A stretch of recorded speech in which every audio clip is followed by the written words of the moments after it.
Se vogliamo avere un grado di protezione in più per la protezione delle mani, usiamo i nuovi guanti della Stoker antitaglio. Hanno fatto due bellissime linee di guanti, una più leggera per proteggersi quando ci sono le temperature miti e una linea per quando c'è molto freddo, cioè quindi guanti invernali antitaglio. Eccole qui. Abbiamo diverse taglie, dalla 9 fino alla 11, dei guanti normali e abbiamo le taglie dalla 9 alle 11 per i guanti invernali. Le caratteristiche di questo guanto sono speciali ed ora vi spiego perché. I guanti sono molto avvolgenti, sono molto accattivanti anche nelle loro colorazioni e nella loro presentazione, perché abbiamo anche questi inserti che ci permettono di prendere colpi anche di un certo grado e farci veramente poco male.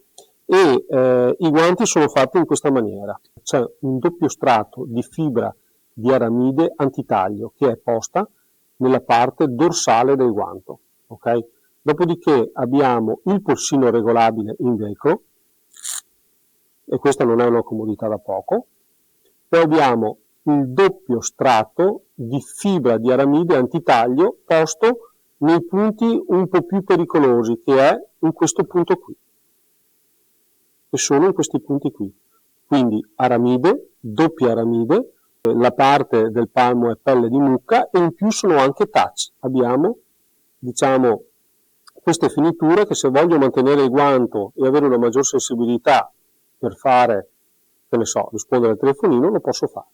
In definitiva, se volete un bel guanto avvolgente e comunque protettivo e anche molto accattivante, non fate altro che andare nel link in descrizione e scegliere la vostra preferenza sulla misura o sulla tipologia, cioè invernale o non invernale, e a questo punto ciao a tutti e buona sicurezza.